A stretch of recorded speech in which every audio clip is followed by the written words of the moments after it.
D'abord, je vous remercie de cette invitation et comme le porte la journée, donc c'est bien une journée d'études parce qu'on est aujourd'hui confronté donc à beaucoup d'incertitudes. Nous sommes en train de faire, la France est en train de faire un saut dans l'inconnu et ne sait pas trop où elle va. Donc je partirai un peu des conclusions, alors je serai plutôt dans des grands principes généraux et pas forcément dans le détail par rapport donc à ce qui est en train d'être voté, puisque tout justement la loi qui va sortir de l'Assemblée nationale sera sans doute très différente de celle qui a été votée donc, au niveau du Sénat. La première remarque, c'est que les grandes modifications juridiques et institutionnelles auxquelles nous sommes aujourd'hui confrontés auraient mérité sans doute un autre débat, un référendum, parce que nous sommes quand même en train de transformer quand même les principes constitutionnels de la France, et donc nous ne sommes pas au bon niveau du débat, en tout cas par rapport donc à nos règles juridiques. Et ça, c'est très, très handicapant. Un exemple, sur les élections cantonales, enfin départementales maintenant, nous sommes confrontés quand même dans une situation assez paradoxale, c'est que les gens vont devoir voter, ils ne savent pas pourquoi ils vont voter, puisque les compétences des départements ne sont pas définies à ce jour. Elles sont en cours de transformation et donc, de fait, l'élection qui arrive donc, va porter sur autre chose que ce sur lequel elle devrait porter, c'est-à-dire donc la définition du Conseil général, donc des élus qui sont censés porter un programme et donc ils ne peuvent pas porter de programme puisqu'ils ne savent pas quelles sont leurs compétences. Donc déjà c'est assez problématique et je pense que ça caractérise bien la situation actuelle, c'est que nous sommes vraiment dans une incertitude qui nuit à tout le monde et qui nuit en premier donc à la démocratie.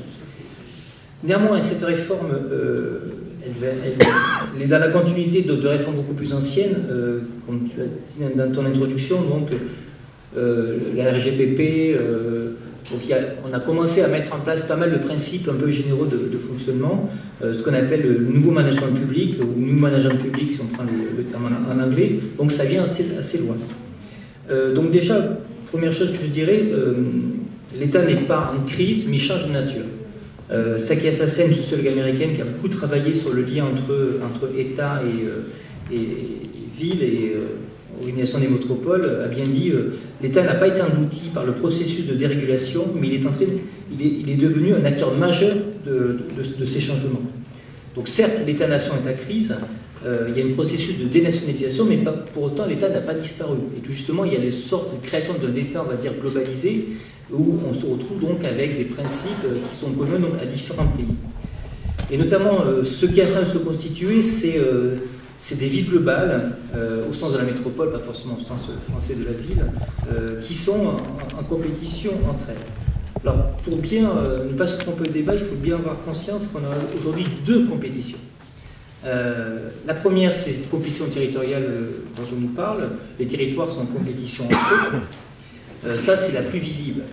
L'autre, elle est beaucoup moins visible, même si vous la vivez directement, c'est la compétition à l'intérieur des territoires pour les métropoles qui ont déjà réussi. C'est-à-dire que cette première compétition, en fait, elle n'est pas réelle. C'est-à-dire qu'il y a des métropoles qui ne sont pas en compétition entre elles. Elles s'organisent et ça se fait au détriment donc, de métropoles beaucoup plus faibles, enfin de zones rurales, je parle les grands exclus de ce qui se passe, donc les zones rurales, ou les petites métropoles qui échouent. Et à l'intérieur des métropoles qui réussissent, il y a une autre compétition qui est une compétition assez classique que le marxisme a bien définie, donc entre les exploités et les exploiteurs. Donc ça, c'est une première notion qui est importante, et donc on peut dire que la ville, la métropole globale, donc a remplacé l'État-nation. Alors, cette réforme est ancienne, mais là aujourd'hui on s'attaque quand même à la phase supérieure de ce qui n'a pas encore été réformé.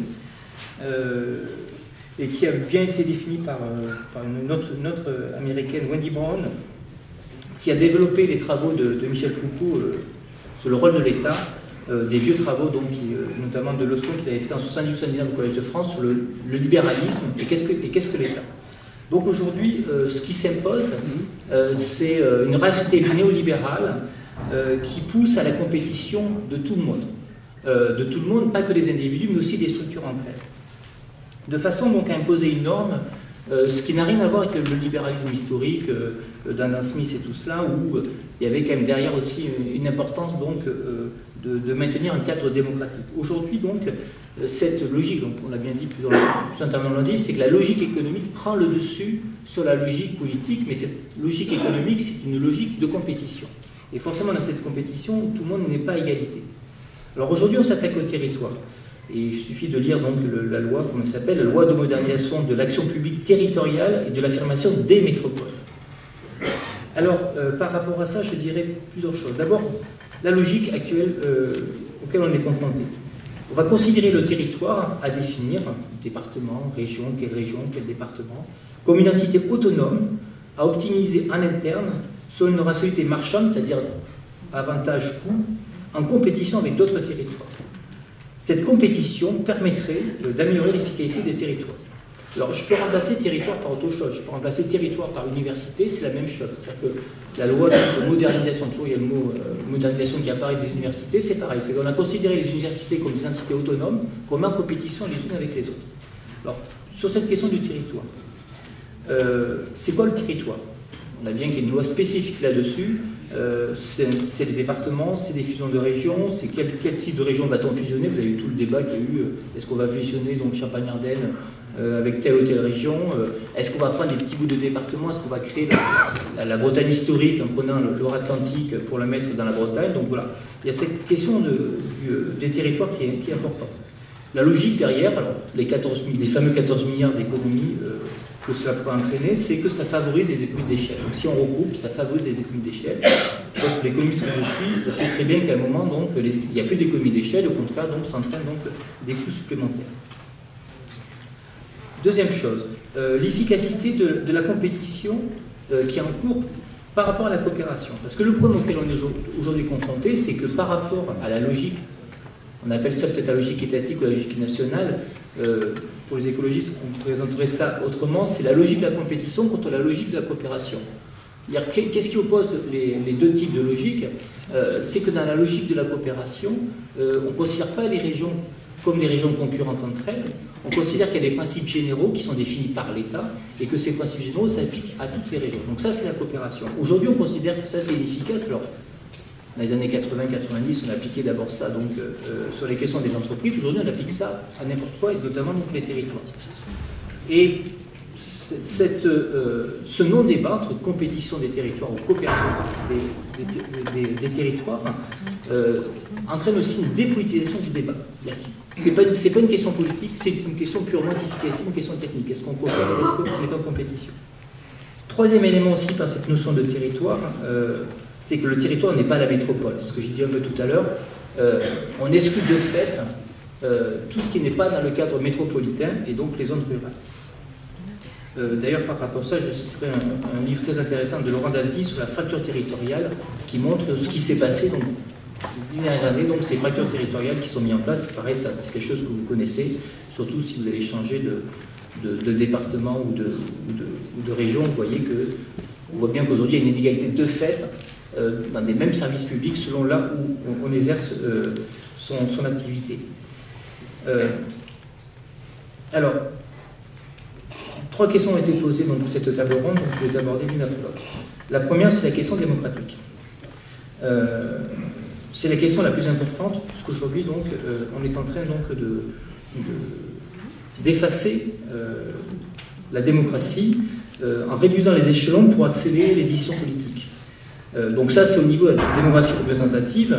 Alors, même si à la fin, donc, on organisera l'élection directe donc, dans ce qu'on va créer comme nouvelle structure, il y a quand même un problème donc, du lien, donc, ce que tu disais aussi, sur la question de la proximité. La question de la proximité, c'est donc le lien direct entre le citoyen et la prise de décision. Donc ça, c'est le premier élément.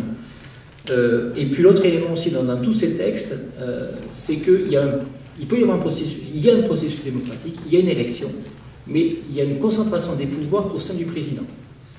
Je prends encore l'exemple des universités parce que c'est un bon exemple. Le président de l'université a plein de pouvoirs, même s'il a été élu démocratiquement par la communauté des enseignants. Et là, c'est pareil, c'est-à-dire qu'on donne de plus en plus de pouvoirs donc, au président donc, de la région, au président du conseil général, et il peut s'affranchir donc de certains débats démocratiques. Deuxième élément aussi, je passerai rapidement, c'est la question donc d'un autre élément qui est mis en faillite, c'est celui de la démocratie participative, à bien distinguer la démocratie représentative. Alors aujourd'hui, il y a plein de débats sur les conseils de quartier, sur les conseils de citoyens avec la politique de la ville. Enfin, on met de plus en plus en place donc d'éléments de démocratie participative, sauf que ces transformations juridiques en cours entraînent une telle complexification de la prise de décision qu'en fait, donc, le citoyen va être amené donc, à décider donc, de choses qui sont anecdotiques par rapport à là où se prennent les grandes décisions. Dernier élément, on ne l'a pas trop évoqué, mais qui est un élément très important, surtout pour vous, c'est la question de la démocratie sociale. C'est que ce qui se met en place, c'est la fin de principes généraux, de droits généraux pour des droits particuliers. Donc ça, c'est un élément très dangereux, parce que ça entraîne donc un délitement social, puisqu'il y aura des inégalités de fait donc, du droit qui s'applique. Alors, un des éléments qui joue à ça, donc, qui est évoqué dans vos travaux, c'est le problème, enfin, le principe de la contractualisation. C'est que ce principe de la contractualisation, il est de la même nature sur le fond entre celui qui s'applique entre l'État et la région, l'État et le département, mais celui qui s'applique aussi de la relation entre l'employé et l'employeur. Que ce principe de la contractualisation générale est un principe général de ce libéralisme, de ce nouveau néolibéralisme, qui fait qu'il va s'affranchir donc de principes généraux, et notamment donc des principes de la Constitution pour ce qui concerne la France. Donc ça, c'est un élément très important de cette contractualisation qui s'applique à tous les niveaux. Ce qui fait, par rapport à la question du service public, on abandonne donc le principe de mission de service public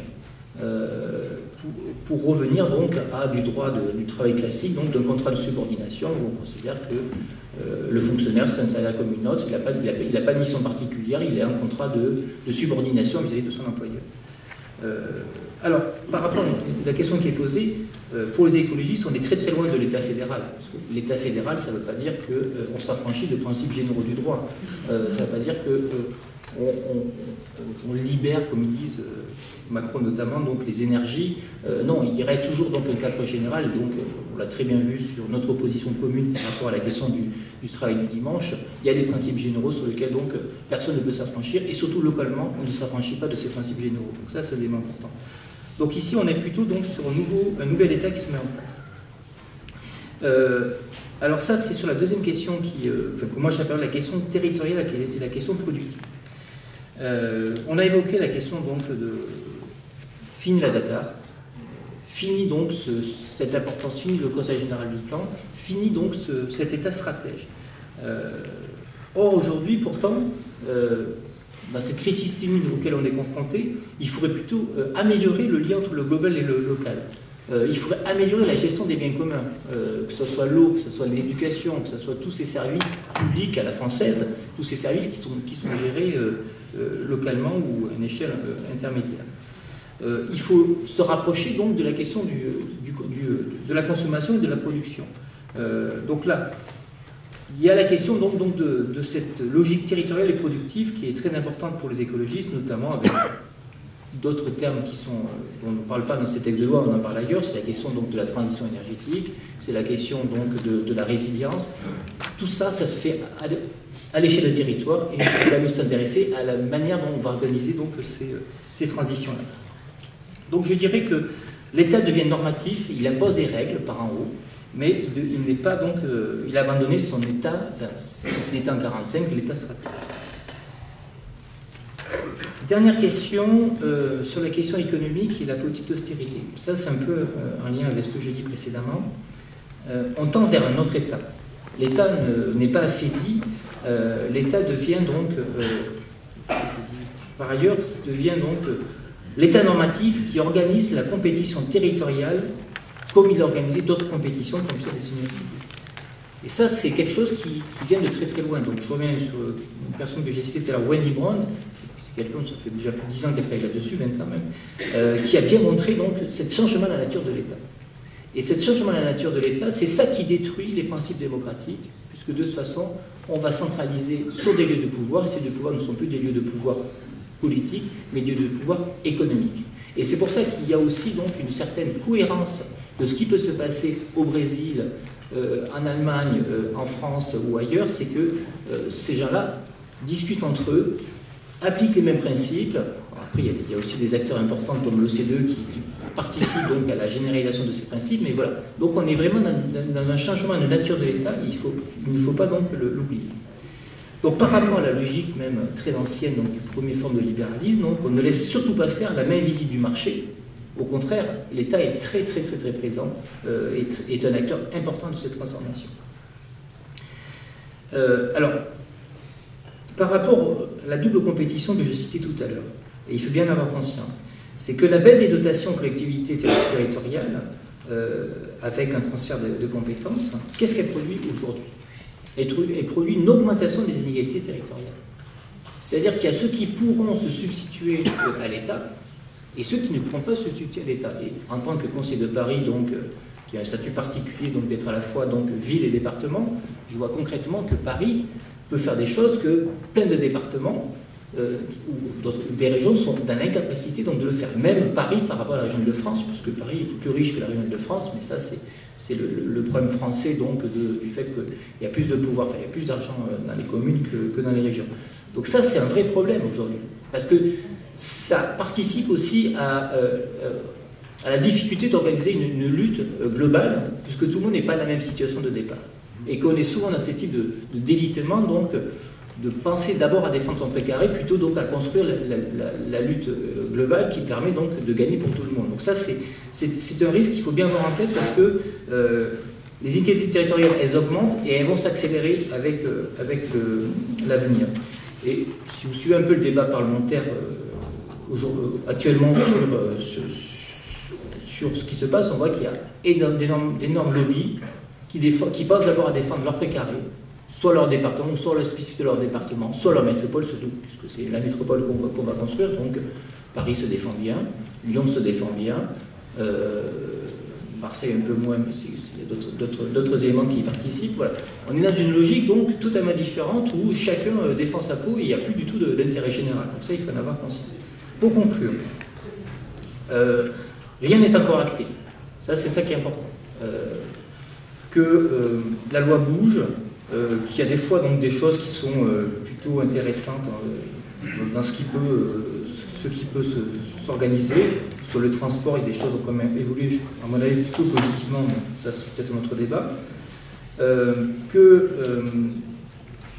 À un moment, la gauche, peut-être qu'il ne faut pas qu'elle oblige ses principes de base, notamment sur les questions de démocratie. C'est vrai que par rapport à la loi de 2010, donc, on est revenu sur certains éléments qui étaient quand même assez inquiétants, notamment sur le fait que le préfet donc, pouvait se retrouver au-dessus de tous les élus. Donc là, l'idée de préfet proconsul, c'était une très bonne image. Voilà, c'est qu'on revient quand même, il y a quand même des principes qu'il ne faut pas oublier dans ce qui se passe.